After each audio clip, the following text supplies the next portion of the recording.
Filho de Deus, o que eu vou compartilhar com você agora parece simples à primeira vista, quase inofensivo, mas na verdade são hábitos silenciosos que estão drenando sua fé aos poucos, sem barulho, sem aviso e sem um ataque direto. Eles não chegam como um escândalo, não aparecem como um grande pecado visível, não causam uma queda repentina. Eles entram devagar, se acomodam na rotina.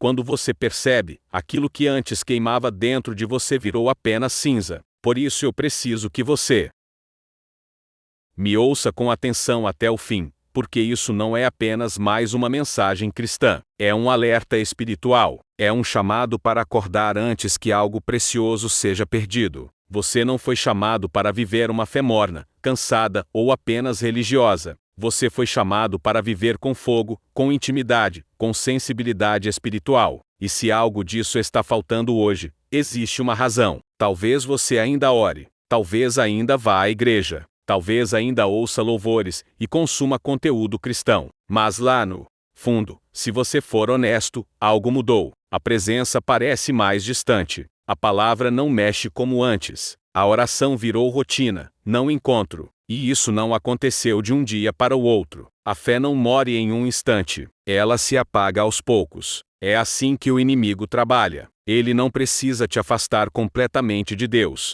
Tudo o que ele precisa é te manter ocupado demais para perceber que sua vida espiritual está sendo negligenciada em pequenas áreas. Por isso, enquanto você ouve isso agora, eu quero que você faça algo simples. Não apenas escute, mas examine seu coração. E se algo aqui tocar você, não ignore. Porque aquilo que o Espírito revela é exatamente o que ele quer curar. Pense na sua vida espiritual como uma chama. Nenhuma chama se apaga de repente se ainda existe combustível. Ela começa a enfraquecer quando o vento muda, quando o cuidado diminui, quando a atenção se dispersa. Um dos hábitos mais perigosos é tratar o tempo com Deus como algo opcional, não como prioridade, mas como sobra. Quando dá tempo, quando não está cansado, quando a mente não está cheia. Aos poucos, esse hábito cria um cristão ocupado, mas espiritualmente fraco. Você ainda fala de Deus, mas não fala mais com Deus como antes.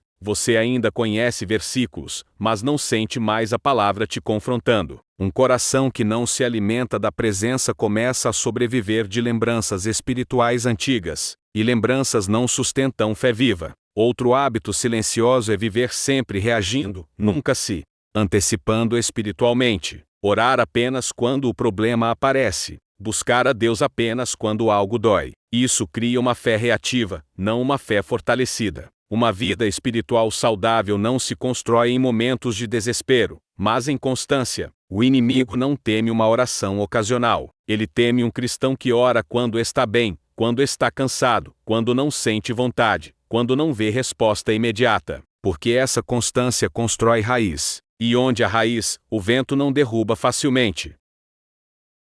Existe também o hábito de permitir distrações constantes nos momentos espirituais. Você começa a orar, mas a mente corre. Você abre a Bíblia, mas o celular vibra. Você tenta se concentrar, mas não silencia o coração. E aos poucos, sem perceber, você ensina seu espírito que Deus pode esperar, que ele pode ser interrompido, que ele pode ser dividido com outras vozes. Deus não quer apenas palavras. Ele quer atenção. Intimidade não sobrevive em meio ao barulho constante. Um coração sempre distraído se torna insensível à voz do Espírito. E quando a sensibilidade se perde, decisões espirituais começam a ser tomadas no automático, sem discernimento. Outro hábito que parece pequeno, mas é devastador, é normalizar a falta de expectativa. Orar sem esperar nada. Declarar palavras bonitas, mas já preparado para a frustração. Isso nasce de decepções antigas, de orações não respondidas do jeito que você esperava. E sem perceber, você começa a orar mais por hábito do que por fé. Mas a oração que não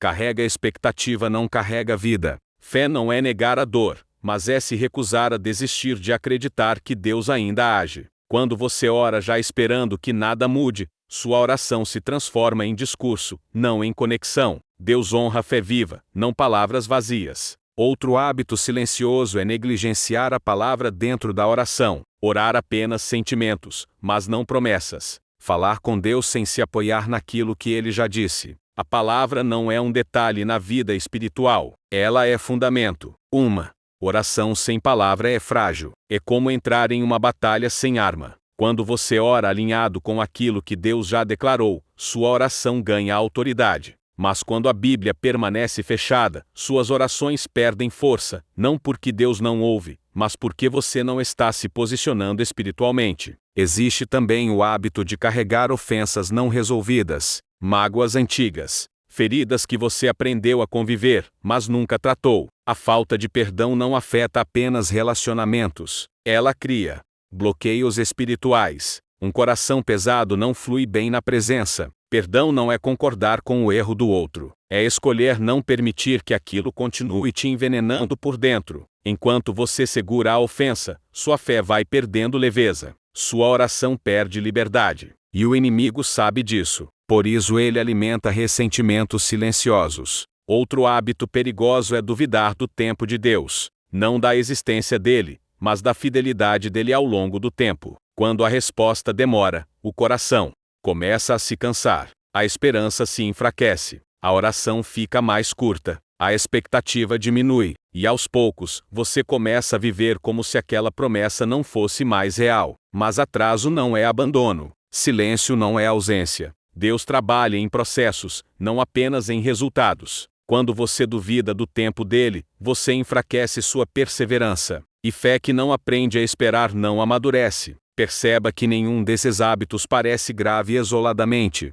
É isso que os torna tão perigosos. Eles entram como ervas daninhas em um jardim. Se não forem arrancados, eles não apenas ocupam espaço. Eles sufocam aquilo que deveria crescer. E talvez hoje você esteja sentindo exatamente isso. Não é que Deus saiu, não é que sua fé acabou, é que pequenas negligências foram se acumulando. Mas a boa notícia é que tudo isso pode ser revertido. Nada aqui é definitivo. Aquilo que foi enfraquecido pode ser restaurado. Aquilo que esfriou pode voltar a queimar. Mas isso começa com consciência e decisão. Se, enquanto você ouve isso, algo está incomodando seu coração, não ignore. Isso é convicção, não condenação. Deus não revela para te envergonhar. Ele revela para te curar. E antes de continuar, eu quero te pedir algo simples, mas poderoso. Não assista a isso como mais um vídeo. Se comprometa. Se essa mensagem está falando com você, escreva nos comentários agora. Minha fé não vai se apagar. Suas palavras têm peso espiritual. Curta esse vídeo para que essa mensagem alcance outros que também precisam. Dê-se alerta, e se inscreva para não perder o que Deus está liberando aqui. Isso não é sobre algoritmo, é sobre propósito. Você não foi chamado para sobreviver espiritualmente. Você foi chamado para florescer. Você não foi chamado para viver de restos espirituais do passado. Você foi chamado para uma fé viva, atual, pulsante. O Espírito Santo ainda quer te conduzir, te fortalecer, te alinhar. Mas ele não força portas. Ele responde a decisões. E hoje é um dia de decisão. Decisão de ajustar hábitos. Decisão de restaurar prioridades. Decisão de proteger aquilo que Deus plantou dentro de você. Agora, enquanto você está aqui, eu te convido a fazer uma oração simples, mas sincera. Não como um ritual, mas como um reposicionamento. Senhor, eu reconheço que deixei pequenos hábitos enfraquecerem minha fé. Hoje eu escolho cuidar daquilo que o Senhor me confiou. Restaura meu fogo, realinha meu coração e me ensina a viver uma vida espiritual intencional. Eu não vou permitir que minha fé se apague aos poucos. Em nome de Jesus. Amém. Se essa mensagem falou com você, não guarde só para si. Compartilhe com alguém que você ama. E declare mais uma vez nos comentários: minha fé não vai se apagar.